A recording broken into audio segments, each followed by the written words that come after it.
Today, I'm going to explain an action, adventure, and sci-fi film where apes are the apex species of a planet, and the humans are enslaved. This is Planet of the Apes. Spoilers ahead. Watch out, and take care.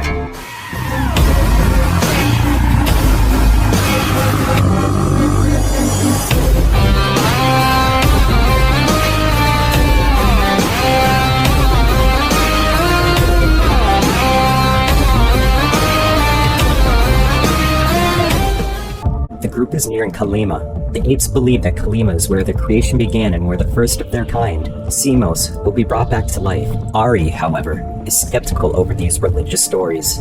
Seeing that they're also getting closer to Oberon, Leo pushes on. However, they're blocked by an army camp. They wait for the night before stealing horses to cross the river. Leo fires a flare gun to divert the army's attention, giving them time to escape. The soldiers soon take notice and chase after the group.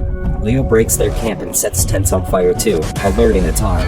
Ari's horse is startled by the ablaze, causing her to drop onto the shore. Leo throws a torch into Atar's tent, burning his religious altar. Angered, Atar throws chains toward Leo, making him lose his horse. He finds Ari by the shore and carries her on his back while the other apes throw torches at them, unable to pass the waters. During this, Kroll and Atar meet eyes across the river and snarl at each other. Finally, Leo and Ari cross the river. Atar reports the group's escape to 𝒐𝒆. The enraged general destroys a chandelier before mounting his horse. He prepares his army for full battle, and the ape soldiers march in unison to hunt down the humans. 𝒐𝒆's fight against humans has evolved into a war. This could only mean that the humans are no longer pests that must be hunted down, but an enemy to be defeated. To view them as an enemy shows how 𝒐𝒆 has accepted the humans having equal abilities to them, and thus they are a larger threat. A war sparked by this kind of intent is no different than many wars that have been waged throughout our history. Perhaps, great intelligence does truly come with danger, and this is also the case for these evolved apes. At the group's camp, Ari shares how Kroll used to be a general before he opposed �𝒆.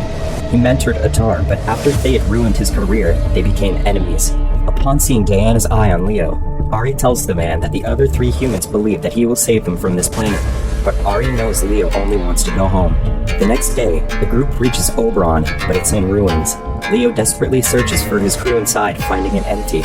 Leo notices the word Kalima on the wall and sweeps off the dust, revealing the words, "Caution, live animals" instead. This was the warning painted on the Oberon next to the holding facility where the apes were contained. He goes inside and sees apes' cages in the control room. To prove that it's Oberon, Leo uses the fingerprint scanner to open the control room, which works. He sets his communication device onto the control panel and powers up the Oberon to view the ship's log. On the monitor, he sees the same mayday from the old man that his crew found. He watches further and learns how his crew crash-landed on the planet while in search for him. The apes used for the experiments helped the crew survive until one named 𝒐𝒆 took command and started a coup, thus beginning the apes' rise to power. Stunned, Leo realizes how everything began with him. His crew perished while looking for him, and the apes took over the planet after. The warp he saw before finding the planet sent him forward in time, thus witnessing the aftermath of Oberon's final journey. This is the revelation the movie has been building up to. Leo was the trigger that started this planet, and that puts a heavy weight on his shoulders. The apes in the Oberon's experiments became smart enough to realize they can take control. Upon gaining awareness of their situation and other possibilities they can take, 𝒐𝒆 took power from the humans that cared for them. Perhaps, intelligence and self-awareness are what triggers the greed inside us, as they did with the apes. Outside, tribes of humans gather around the Oberon hoping to see the man who defied the apes. Leo, however, doesn't accept the responsibility they seek from him. Instead, he distances himself from the people still mourning over his crew's fate. That evening, Byrne notices an army of apes approaching and warns the rest. Leo orders the tribespeople to escape while he distracts the apes, being the person they want, but the tribes refuse to leave him. Diana touches Leo's cheek, sparking jealousy in Ari. Later that night, Ari enters 𝒐𝒆's tent and begs for his forgiveness. �𝒆 accuses her actions as a plot to trade herself for the humans' lives. �𝒆 rejects her and grants her hand before sending her back to the humans. While �𝒆 assumes that Ari was trading herself to stop the war, the movie doesn't truly make this clear. Based on the previous scene, her actions were triggered by her jealousy over Diana and Leo. Her strange feelings for Leo made her desperate, perhaps to save his life from �𝒆. But her visiting �𝒆 could have given him an opportunity to use her as a hostage to make Leo surrender. This possibility may not have crossed her mind due to her clouded mind. The following morning, Ari joins him as he watches the video log again. Leo notices the brand in her hand and sympathizes with her. Later that day, Leo discovers one of Oberon's fuel tanks is still full, inspiring an idea. Nearing sunset, the tribes take position as Thade's army arrives.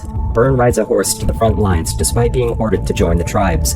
Thade sends in the first wave of his army, prompting the group to ride away. Scared, Burn misdirects his horse, causing it to trip and trapping himself underneath. Leo rushes to help the young man, and they speed back to the ship with Leo running on foot.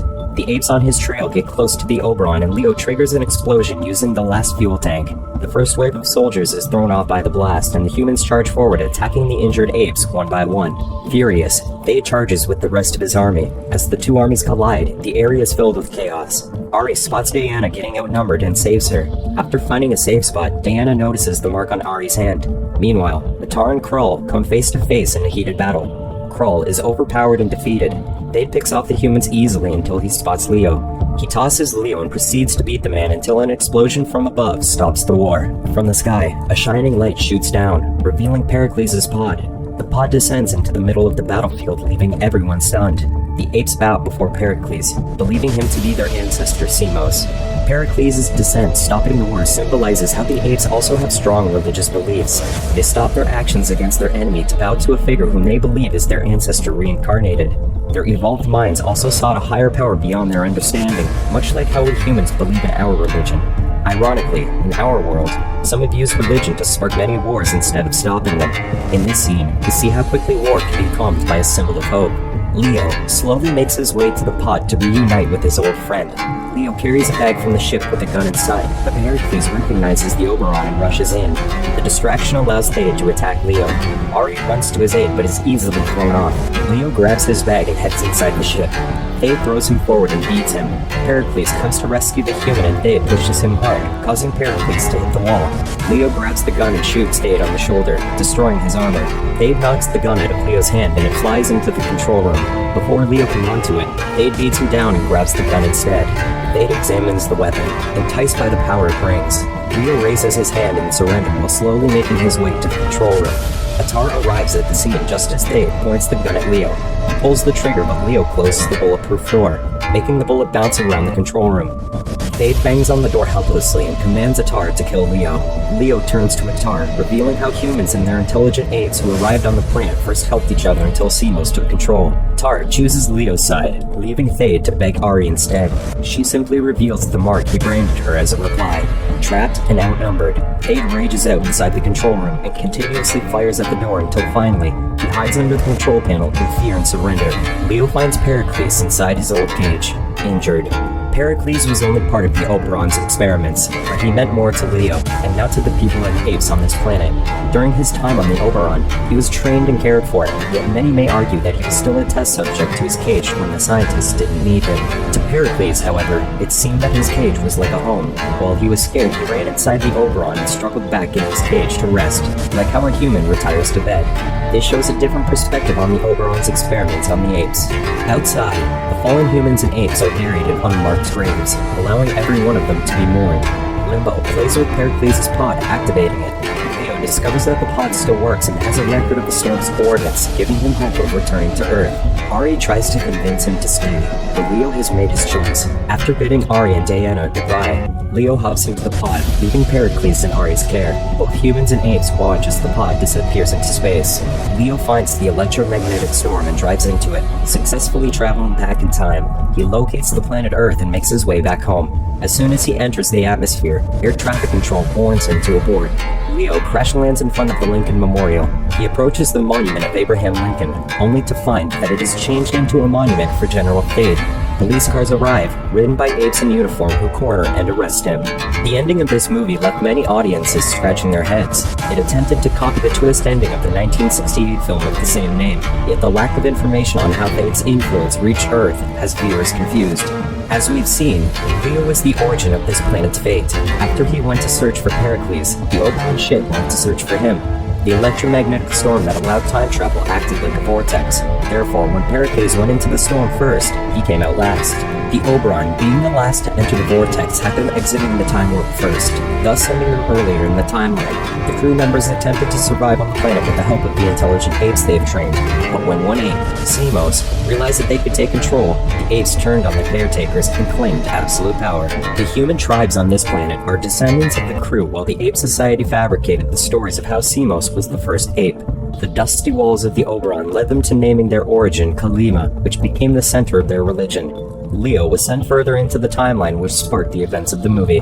Planet of the Apes attempts to show what it would be like if humanity was at the other end of the reins. The abuse inflicted on animals on Earth is shown against the humans in this film. It forces the audience to wonder about the fates of the species we assume to be lower than ours. Despite some of the movie's misgivings, it can still inspire others to think about the world's natural ecosystem, instead of just focusing on the society we forced into it.